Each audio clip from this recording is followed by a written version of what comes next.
Like most things in life, living and doing something is actually far different than what you expect it to be watching videos on it. With sailing and living on a boat, experiences range from absolutely magical to very, very intense. Prepare to attack.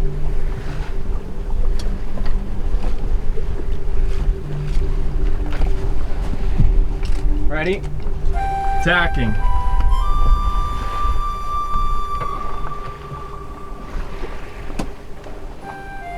Now.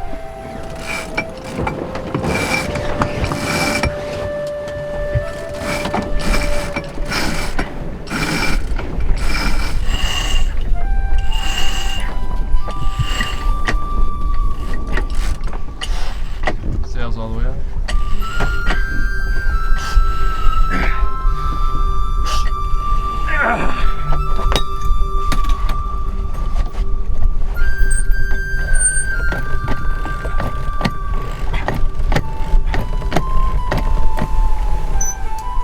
The physical act of even changing directions requires a lot of effort and planning and problem solving. You're paying attention to Boom in the groove. the wind and the weather and the trim of your sails. Sweet. It's exciting. Well done. And I can see how and why Dylan fell in love with it. There's nothing else like that great, massive, open ocean with nothing around you. It's a really strange and interesting dynamic, living in such close quarters on a boat with somebody who was basically a stranger, yet you've been watching their videos for a couple years. Then they suddenly become a new friend, one that is hosting you, yet they're also your captain, your superior. But overall, the friendship that Dylan and I developed was We were playing chess unlike any other that I've ever had. with Dylan's fantastic chessboard that he made himself. Take a gander. I really admired his ingenuity and his dedication to his mission, his drive to be the best he can be. This is a bishop and a starfish. Part of a starfish. Part of a starfish. Being able to talk to somebody with such a vast wealth of knowledge and perspective, that's a really valuable friendship to me. Check. I've never had a friend that I can talk about pretty deep subjects with, yet also be challenged and have my views dissected. Another aspect of sailing is when you're allowed to sleep without someone on watch. This is done by sailing from protected cove to harbor to marina, and the times between that can be from 8 hours to 48 hours, or maybe up to 3 weeks if you're crossing the Atlantic. Sailing is a mix of an endless list of chores, contrasted to an abundance of free time. I'd say I spent about 90% of that free time reading. Reading about legendary sailors like Sir Peter Blake or Ernest Shackleton. That really put into perspective the sailing vacation that I was on. Discovering just how much grit some of these sailors had. Crossing places like Cape Horn in the South Sea where waves can get up to 200 feet. And these sailors would be freezing and drenched to the bone for weeks at a time. Yeah, I had it easy.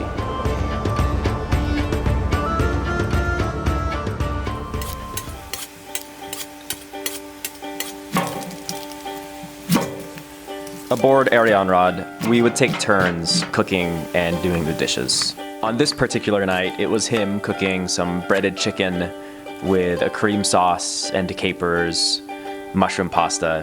It was delicious. He sets both of our plates down and it's this massive feast. I take one bite and immediately get up and run up to the deck and just barf my brains out over the side of the boat. And in this hilarious exchange, he says, "Wow, that bad, huh?" Dylan offered to do double duty that night while I slept off my very last bout of seasickness.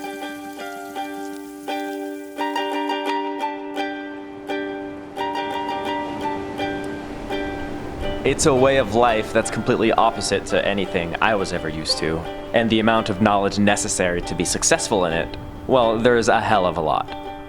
Everything from proper protocol for dozens of events that can happen while on the water to learning hundreds of knots.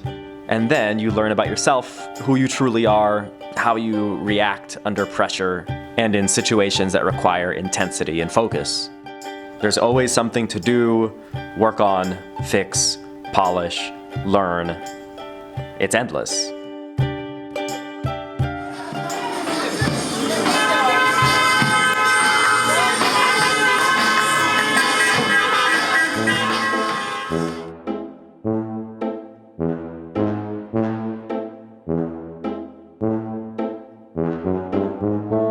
We are here anchored in a tiny, relatively small town right outside of Cesme, and I saw a bunch of people lining up by this truck, and it literally looks like the whole town is lining up to get this stuff, and I was like, what is that? So I asked the people here who run this family restaurant what it is, and they said lokma, which is these delicious, like flaky, light fried, I think with honey. They're like donuts, but way better.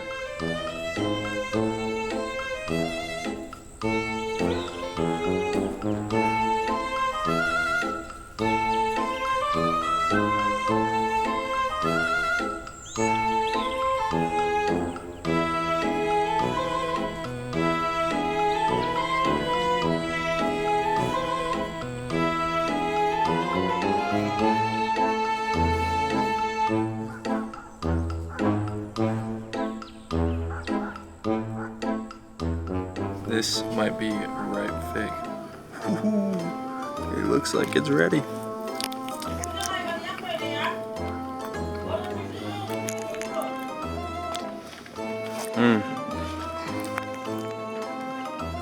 It's the first time I've tasted a fresh fig not in a fig Newton.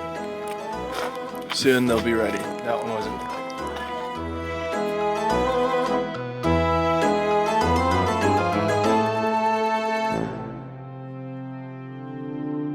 A lot can go wrong while you're sailing, and the difference is that there's really nobody to come out to help you. You're the master of your fate, and you're responsible for everything that happens. On this particular night, we went back to the boat, cooked some dinner, and fell asleep. I woke up at 4 a.m. to the sound of the engine running, and I thought, is somebody stealing the boat? But it turns out Dylan woke up earlier and found us being smashed against the rocks because our anchor slipped. So we tried for another hour to set the anchor, couldn't, then motored away at 5 a.m. to a safer anchorage. Dylan and I were just downstairs talking, going through our morning journal, and we hear this horrible grinding all along the side of the boat, and I don't know how it happened, but some dude just smashed into our secondary anchor and was dragging his bow all across our port side, just with a blank look on his face. I mean, he had so much room. So Dylan just went on the dinghy to go figure out insurance. There's definitely damage to the boat. Yeah. By the time we got to Cesme, we were running pretty low on propane to cook our food, so we went into town to provision. That was another big surprise, was how much time little everyday chores took on a boat in a foreign country.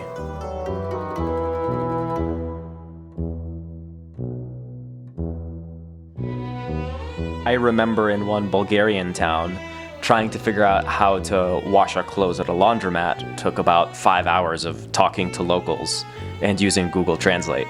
But it was worth it because we recycled our underwear at least 2 or 3 times by that point, so.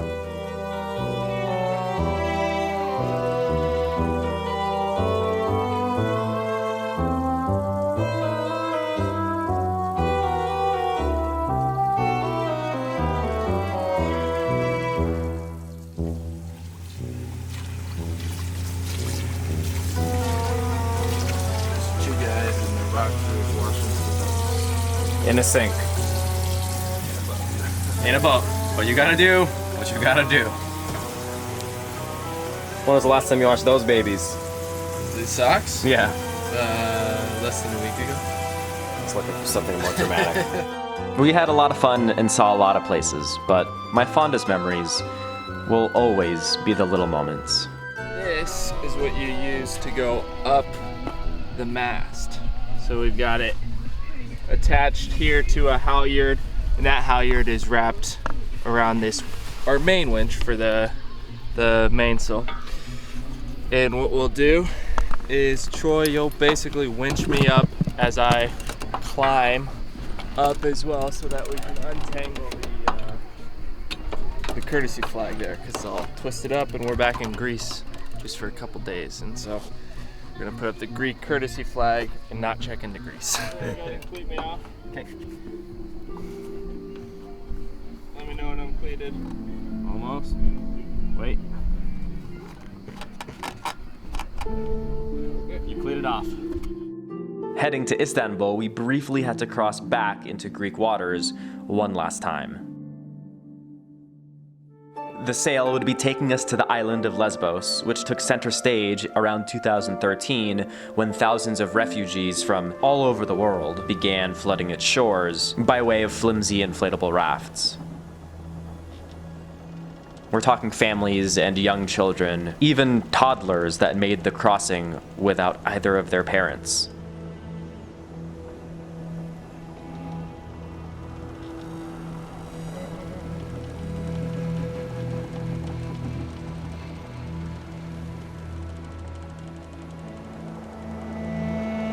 I'd been in contact with an organization there for the past week, and days before we were set to arrive, they agreed to show me the whole situation there. This is a massive problem. I knew I had to do something to help. I didn't know what or how in the world that was going to happen, but I had my camera, and I had to do something. The sun was setting as we approached the bay we'd be anchoring in.